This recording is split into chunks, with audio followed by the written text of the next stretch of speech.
Boa tarde, meus amigos. Hoje é sábado, dia 13 de outubro. A quantidade de informações que está sendo veiculada na internet através do Facebook, WhatsApp, YouTube é imensa. E se torna praticamente impossível a gente assistir a tudo, né? Eu queria a sua paciência, que você visse esse vídeo. Ele é uma continuação, quem achou interessante meu primeiro vídeo, ele é uma continuação dele.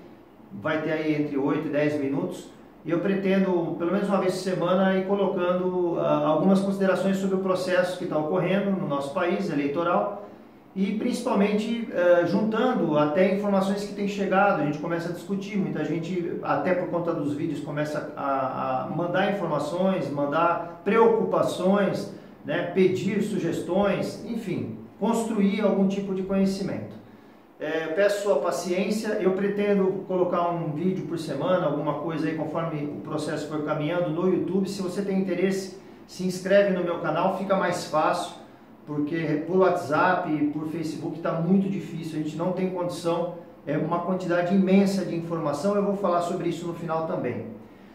Gente, o que acabou acontecendo no segundo turno é o que eu temia e o que, de certa forma, eu falei que ia acontecer no primeiro. Quer dizer, aquele grupo de pessoas que estavam no meio do caminho, né, e que decidiram votar nos seus candidatos, mesmo que os seus candidatos não tivessem chance nenhuma de ser eleitos, acabaram forçando a existência do segundo turno.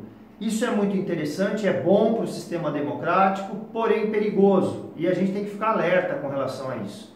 Porque eu acho que essa eleição, pela primeira vez no Brasil, ela tem uma conotação completamente diferente das outras todas, pelo menos na minha visão do que eu vivi, né? E o que eu faço aqui, vou fazer uma pequena análise dos números, muito parecido com o que a gente fez antes do primeiro turno, onde nós chegamos a falar que seria necessário para que o Jair Bolsonaro ganhasse no primeiro turno, que esses indecisos ou esse meio do caminho se direcionasse e já fizesse a escolha que faria no segundo turno no primeiro. Isso não aconteceu, houve sim, né, uma migração grande para o Jair, também houve uma migração de alguns partidos para o Haddad. O Jair Bolsonaro conseguiu 50 milhões de votos, o que é muito grande e excelente, porém não está ganha a eleição. Quem acha, e tem muita gente me telefonando, nas minhas orações e nas minhas mentalizações diárias, eu fico imaginando o Jair Bolsonaro presidente no segundo turno. Mas isso não aconteceu ainda. É igual um jogo de futebol, né? Tem o segundo tempo, tem decisão por pênalti, tem um monte de coisas para acontecer. E, na minha visão, o que está acontecendo é um pouco o que a gente temia, o que pelo menos eu temia. Por que eu digo isso? Por que esperei para postar o vídeo hoje? Esperei para ver o posicionamento dos partidos, né? Curiosamente, né, gente, nós estamos num momento muito, mas muito delicado do nosso país, e os nossos políticos padrão, né, nossos políticos que estão aí há muitos anos, a maioria deles não está nem se posicionando. É interessante isso. Ah, não, eu não faço oposição a nenhum dos dois, ou faço oposição aos dois. Pô, que palhaçada é essa? Nós estamos hoje, se não é uma questão ideológica, partidária, no sentido de optar-se por um socialismo ou por um capitalismo, modelo socialista ou capitalista, que seja por outros critérios. Mas o político dizer que não vai apoiar ninguém, que não vai interferir no processo, não vai se posicionar, uma pessoa que é política, ela tem que fazer isso. Tá certo? Ela tem que fazer isso, porque, de alguma forma, todos eles participam do processo político. E o que é a política? A política é a arte, o fenômeno de distribuir poder. Então, a gente não pode ficar em cima do muro numa questão como essa. Isso aconteceu aqui em Campinas, em 2011, 2012, quando a gente teve o caso do Hélio, o afastamento do prefeito na época. Se vocês forem voltar para trás, vocês vão lembrar que a maioria dos políticos também ficou em cima do muro. Muita gente não se posicionou realmente de fato. Mas esse não é o caso hoje, pode ser até objeto de um outro vídeo mais para frente. O que eu queria colocar para vocês é o seguinte: o Jair Bolsonaro teve 46% dos votos no primeiro turno. O pessoal que, teoricamente, aqui eu vou fazer uma análise ideológica, tá, gente? É uma questão de ideologia. Aparentemente, né, as pessoas que votaram no centro-direita foram as pessoas que votaram no Bolsonaro, os 46%, no Partido Novo, 3%, no Patriota, 1%, e no Podemos do Álvaro Dias, 1%. Ou seja, se a gente pegar e imaginar que no segundo turno, quem estava 100% direita, aí, estão se chamando de direita, não foi esse o critério provavelmente, mas eu estou fazendo uma análise primeiramente ideológica. A gente teria no segundo turno 51% de pessoas que votariam na direita. Ponto. Uma análise bem simples de ser feita, né? Bem descomprometida, vamos dizer assim. Depois, obviamente, com a tendência para a esquerda, para o socialismo, para a centro-esquerda, nós teríamos o PT, né, com os 29%, o próprio PDT, que o Ciro foi muito bem votado, com 12%, temos o PSOL e o PSTU, que já disseram apoiar o PT, infelizmente aí para eles com 0%, não faz diferença, mas estão apoiando. E nós temos aqui um meio de campo, né, da Rede Sustentabilidade, do PSDB e do PMDB, que teoricamente estariam alinhados com a questão ideológica do PT de esquerda, ideologicamente se falando, nós temos 7%. Então, se a gente fizer grosseiramente a ideia de que todo mundo que é de esquerda vai para o Haddad, 48% dos eleitores iriam para o Haddad, todo mundo que é de direita vai para o Bolsonaro e 51% dos votos iriam para o Bolsonaro.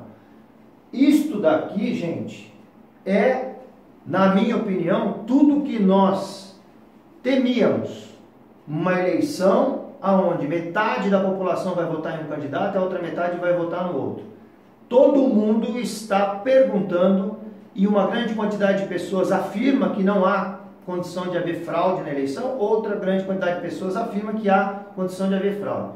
Eu sou da corrente, não vou dizer categoricamente que existe fraude nas eleições brasileiras, porém, eu digo categoricamente que é possível fraudar qualquer sistema de informação.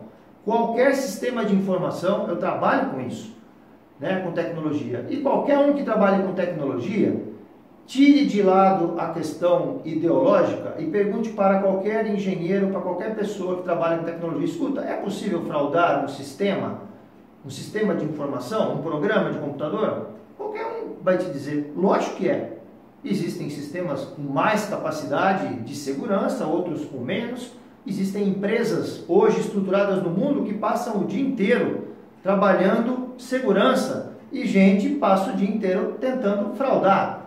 Isso, inclusive, é objeto de uma atividade econômica grande. Então, assim, falar que as nossas urnas são 100% seguras, me desculpe quem falou, é uma irresponsabilidade tamanha. Entendo que precisa passar para a população uma sensação de segurança, porque senão ninguém vai acreditar em nada. Mas que é fraudável, é.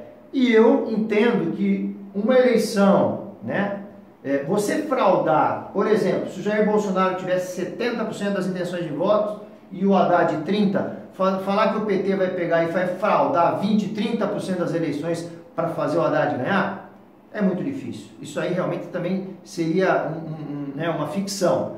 Agora, dizer que existe alguma possibilidade de fraude em pequenas porcentagens, eu acho que é possível sim pensar nisso. Talvez nós já tenhamos vivido isso até no passado, em eleições passadas aí, há pouco tempo. Mas enfim, o que eu quero dizer para você, meu querido amigo, é o seguinte.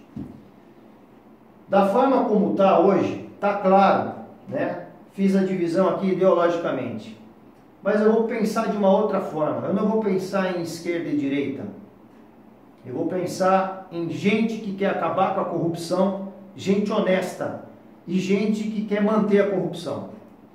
Quando eu vejo partidos, né, e aqui vocês já devem estar sabendo, os únicos partidos que apoiaram publicamente o Bolsonaro foi o PTB e o PSC. Esses apoiaram abertamente. Os partidos que apoiaram o PT, o Haddad, foi o PSOL e o PSTU, que isso era claro, o PDT, né, que também não é nada muito fora do normal, O PPL e o PSB, aqui quem está em vermelho é quem tinha candidato, vermelho e azul. Quem está em verde é porque não chegou a concorrer com um candidato próprio à presidência. Mas o PPL e o PSB, que é um partido grande, também está apoiando o PT. Então, essa conta que eu fiz aqui, nem imaginando aí nos fanáticos seguidores do PSB, por exemplo, em São Paulo, que estão votando no Márcio França para governador, que também poderiam engrossar as fileiras para votar no Haddad, subindo mais ainda isso aqui. Então, os outros partidos se declararam neutros. Então, PR, Solidariedade, o PRB, PP, PPS, DEM, o PSD, né? O próprio Novo, o Patriota e o Podemos, a Rede Sustentabilidade, o PSDB, o PMDB, todo mundo está neutro. Aí alguns falam assim, olha, eu sou oposição às duas. No caso da Rede, falou, ó, ninguém vota em Bolsonaro. Então, peraí, então você não é oposição às duas, você está dizendo que ninguém é para votar no Bolsonaro, você está apoiando o PT, né? É que é 1% dos votos. Gente, está se configurando sim uma eleição onde a gente vai ter metade, tá certo? Isso não é difícil de acontecer. O que nós precisamos, cidadãos de bem, o que é que nós precisamos fazer? A gente precisa parar de brigar. Eu estou vendo família, irmãos, primos, tios e sobrinhos brigando, mas brigando realmente descendo a níveis de agressão, né, de desrespeito e tudo mais, por questões ideológicas. E, gente, ideologia, política, religião, futebol, são assuntos que as pessoas têm, cada um pensa de uma forma e a gente tem que respeitar isso, né? O que eu queria colocar para vocês e pedir para vocês é o seguinte, aqueles que são de direita extrema, né, e os que são de esquerda extrema, não adianta a gente discutir, porque nós não vamos chegar a ponto nenhum. Agora, nós temos algumas pessoas, alguns cidadãos no meio do caminho. Eu não coloquei aqui, né, mas nós tivemos 20% de abstenção, gente que não foi votar, e 8% mais ou menos entre brancos e nulos. Eu estou conversando e quero me dirigir aos meus amigos, conhecidos, que estão indecisos, né? Porque não são nem de direita extrema, nem de esquerda extrema, estão no centro, estão no meio do caminho. E aqueles que também deixaram de votar, não se interessaram. Eu acho que não é o momento, nós estamos num momento importante do nosso país, a gente tem que votar, tem que participar desse processo político. Eu acho que a gente amadureceu muito como país e como povo, né? Porque essas discussões, essas brigas ainda que ruins, elas já demonstram que a gente está começando a falar sobre política. Mas eu queria que você entendesse e propagasse isso para frente, sem rancor, sem ódio, porque isso não vai levar a lugar nenhum, né? Existe uma divisão ideológica no nosso país e está começando a existir uma divisão geográfica, né? Ah, é o Nordeste contra o resto do mundo, aquela coisa antiga, né, de Sudeste contra Nordeste, Sul contra Nordeste e Norte. Isso não existe, gente, né? O Nordeste é um local que não tem tantas riquezas, talvez, da mesma forma que o Sul tem em termos de natureza e explorada já, mas tem um povo trabalhador, tem gente honesta também, gente que quer ver um país melhor, né? Então, o que eu queria que você me ajudasse, você cidadão de bem? Discurso não tem que ser ideológico neste momento. Neste momento não vai adiantar. A gente não está falando entre ir para a esquerda, ser socialista, e ir para a direita, ser capitalista. Não é isso que está nessa eleição. Tá certo? O que está sendo decidido nessa eleição é se nós vamos para frente ou para trás. Depois é que vai acontecer esquerda ou direita. A decisão é se nós vamos para frente ou para trás. A decisão é se nós vamos entregar o governo do nosso país e o poder sobre as nossas vidas a gente desonesta e criminosa, ou se nós vamos entregar isso para gente honesta, que está bem intencionada, gente trabalhadora. Ah, mas tem um monte de defeitos ideológicos e tal. Em 4 anos não vai se mudar grandes coisas no Brasil no que tange a ideologia, no que tange a sistema, mesmo porque nós somos capitalistas, gente. Essa brincadeira que dizer que nós somos socialistas, nós não somos, nós somos capitalistas. Só que nós somos um capitalista administrado por socialistas, isso é o problema, por isso que está uma porcaria, estamos andando para trás, tá certo? Então eu queria que vocês pensassem nisso e propagassem esse vídeo, essa ideia. Gente, a gente tem que pensar, entre votar em alguém honesto, em um time de pessoas honestas e um time de pessoas desonestas, porque isso está sendo colocado em questão. Não a questão partidária ou ideológica. Isso vai ficar num segundo plano, talvez para daqui 4 anos. Talvez para daqui 4 anos, se esse país resolver. Porque dependendo também de qual seja o resultado dessas eleições, nós vamos ter uma tensão social no nosso país muito grande. E isso tem consequências que a gente não consegue nem prever. Ninguém quer isso, gente. Ninguém quer isso, né? O empreendedor brasileiro está cansado, o empresário está cansado, o trabalhador também está cansado, o miserável também está cansado. A gente não pode, eu vou falar mais um pouquinho só, se esquecer do seguinte. Vamos fazer um paralelo aqui. O Collor, na época dele, né, o Fernando Collor, ele foi eleito como um caçador de marajás, ele era meio salvador da pátria, foi feito todo um trabalho em cima dele nesse sentido. Quem é mais velho, as pessoas mais jovens não pegaram o Collor presidente, mas eu peguei, eu lembro disso. O Collor depois foi pego num ato de corrupção, né? Ele perdeu a presidência por um ato, comparado ao que foi feito hoje, muito pequeno, e ele perdeu a presidência. Ridículo o que o Collor fez de errado, perto do que a gente assistiu de Petrobras, de Mensalão, etc. nos últimos anos.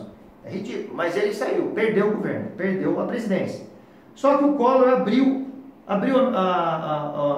o mercado brasileiro, grande parte da questão automobilística foi ele que abriu. O plano de governo do Collor na área de ciência, tecnologia, desenvolvimento tecnológico e indústria e comércio foi extremamente arrojado. Né? O Collor ele fez um monte de coisas interessantes para a gente, boas para o país. Telecomunicações, isso que nós estamos fazendo aqui agora, isto que nós estamos fazendo aqui, internet e tudo isso, foi resultado da abertura do segmento de telecom, da privatização do segmento de telecom. Isso veio do Collor. Então o Collor, olhando ele, pessoa dele, cara, ele não foi um cara bom, mas historicamente para o país ele foi importantíssimo. O Lula em 2002, quando foi eleito, o Lula, o primeiro governo dele, ele tirou um monte de gente da pobreza, da miséria, isso é verdade, ninguém pode negar isso. Depois ele botou de novo. O que ele tirou e mais um pouco, porque passou a desviar dinheiro do país para outros objetivos. Mas o primeiro governo do Lula foi interessante para o Brasil, foi importante. Eu não sei se o Lula não tivesse sido eleito e o PSDB continuasse no governo, na época, na forma como estava, se a tensão e o contraste social no nosso país não ia chegar a um ponto onde haveria talvez uma desordem social. Então o Lula, para o nosso hoje olhando, pô, mas ele começou aquilo lá e terminou onde terminou, foi ruim, está sendo ruim. Está sendo ruim, mas para a história do Brasil, o primeiro governo do Lula foi importante. Então agora, gente, pensem que um governo de Jair Bolsonaro, neste momento, para a história do Brasil, é importante. Porque o que a gente tem que resgatar hoje é a honestidade. O que nós precisamos resgatar hoje é o patriotismo, a seriedade, a meritocracia. Sujeito que senta o bumbum numa cadeira e estuda, igual um infeliz, 15, 20 anos para poder produzir alguma coisa diferente, ele tem que ser valorizado no país dele. E não pegar as coisas dele e ir para fora, como está todo mundo fazendo. Entendeu? Então é isso. Você, artista que defende, você que está no meio do caminho, não estou dizendo o cara de esquerda radical, nem o cara de direita radical. As pessoas de bem desse país no meio do caminho. Pensem nisso, gente. Pensem nisso. Qual é o problema de nós darmos 4 anos para uma pessoa? Agora, é necessário que a gente realmente pegue um